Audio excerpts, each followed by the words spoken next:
name is Miko Castillo. I identify as a Hispanic male. My family is from Puerto Rico and Virginia.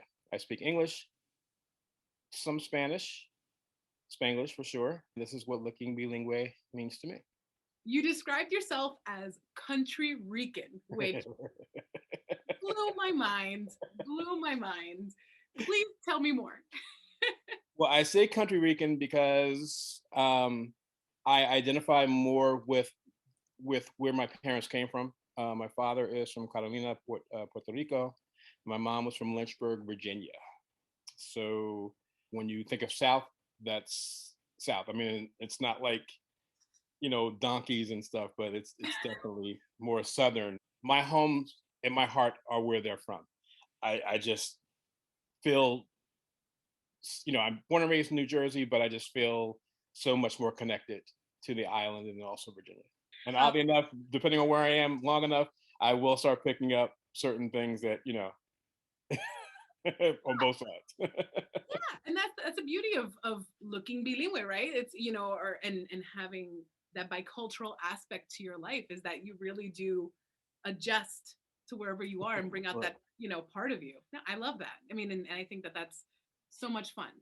How did age contribute to you getting more in touch with your Latino side?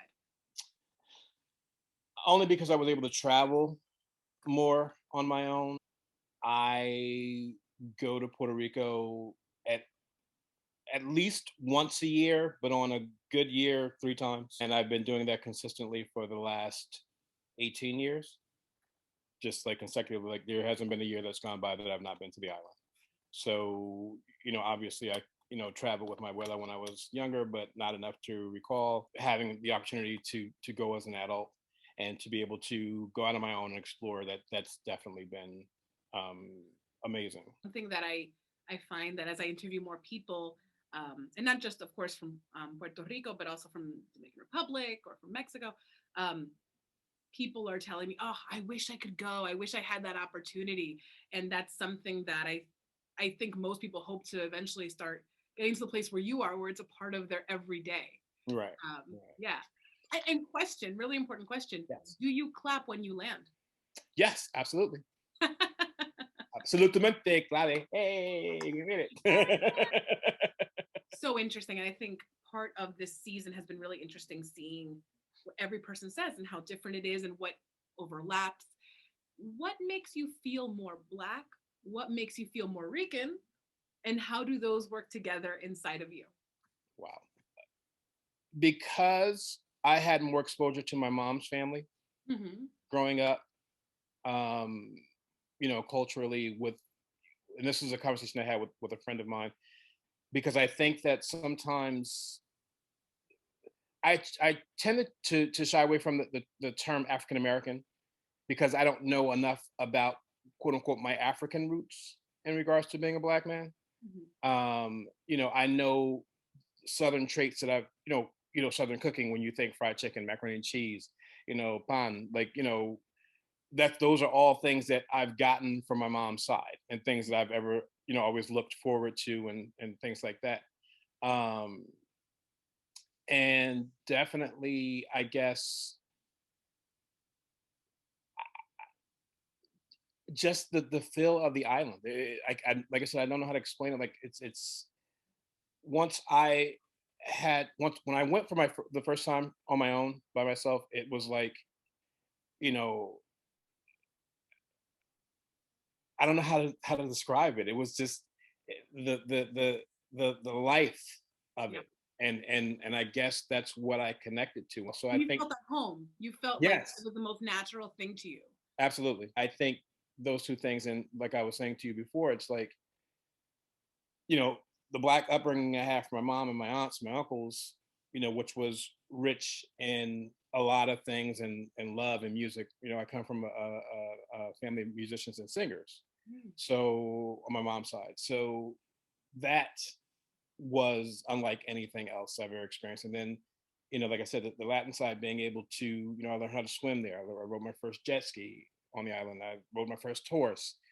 So those, I don't know if I'm answering the question properly, but I think those are the things that No, no, you are. It's the things that basically gave richness to both sides and Right. from perspectives. Absolutely. No, I absolutely understand what you're saying. And I think the thing that connects them for me are the food and the music. We have things that are so identifiable to our cultures, but a lot of the history comes from our African, you know, entities. So it's you know, I It feel feels like like a natural connection and almost sometimes difficult to discern.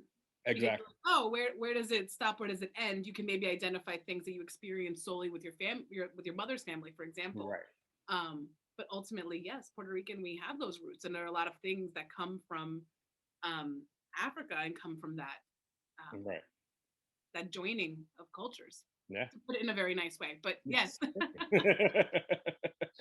Okay, and this was so beautiful. You told me a story about when you were 6. Your mom asked you a very important question. So can you, well, a very deep question, very important, but a very deep question. Can you tell us what that was and how you responded? My mother asked me Mhm. summer evening.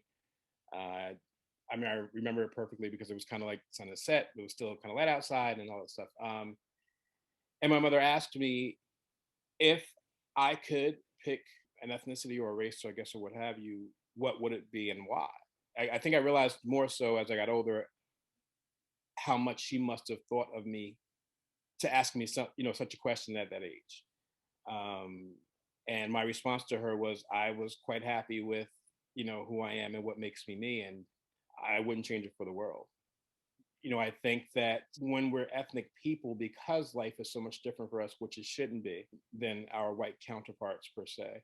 You know, we're instilled with, you know, this thing of would life be easier if you know, if we were white, you know, or something else. Like, you know, is it difficult being an ethnic person, especially, you know, thinking of a black mother talking to, you know, her black son.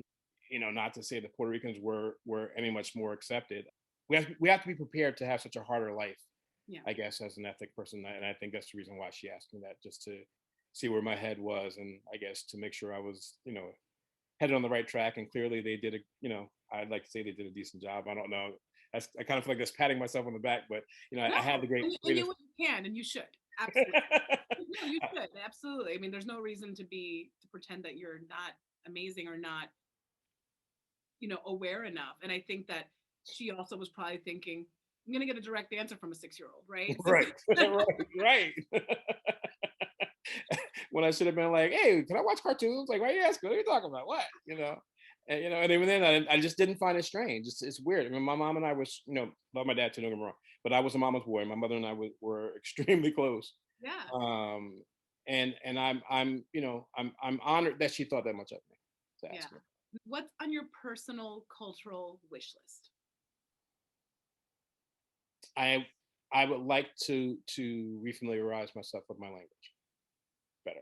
Um, I kind of feel like when I'm home, and I don't know why, because I think in English first, Mhm, and I feel like we're we're more brave when we're children. You know, we're more fearless. mhm. So at that point, you know, speaking Spanish, if I messed up, I didn't care. If I was getting my point across, that's all that mattered to me. But you know, one of the things when we get older, we, you know, all the inhibitions start coming in, and then you're kind of like, did I say that right? Did I put this in front of that? Wait, was that backwards? But sometimes it's backwards in Spanish, and but it's not like that in English. And you know, the thought process Yeah, drives me insane. So it makes me fearful to speak Spanish sometimes with people who are extremely fluent. I over the recent years have leaned more towards my Latin side, mhm. not taking anything away from, you know, my black side. But yes, I mean there are some things culturally I would like to get a better understanding of. I mean, we went to PR to do relief for Hurricane Maria, Mhm. Wow. and the experience alone, although what we were doing, we were trying to do for our people and to help our island. Um, but just things I, you know, going up into the montañas, and just like I don't even know. It's things that I got a chance to learn. So I would probably say that a lot of the things that I think I would like to identify with more, I guess, on the Latin side, I've gotten a chance to do, but there's still room for a lot more. So And there always is, and there's never, I don't think that it would be fair to say, and then when I get here, that's when I think that that's the beauty of culture, no matter what culture we're talking about. But right. when we're speaking specific about our own cultures, just having that ability to grow and to learn more and to dig deeper and to dig deeper and to understand better, especially as Caribbean folks. We have such a complex history, Oh yeah. right? And there's so much of that, and it's kind of like, depending on whose family, you're going to get a little bit more of this, a little bit more of that. And it's just an opportunity to learn about the other side, or about sides that you just haven't explored yet or been able to explore. I have the best of both worlds, to me. Even with the complex hair and everything else, it's like, the curly, wavy, straight. It's like it does everything. But no, I feel like I truly do have the best of both worlds, and I'm just proud to be me. Yeah.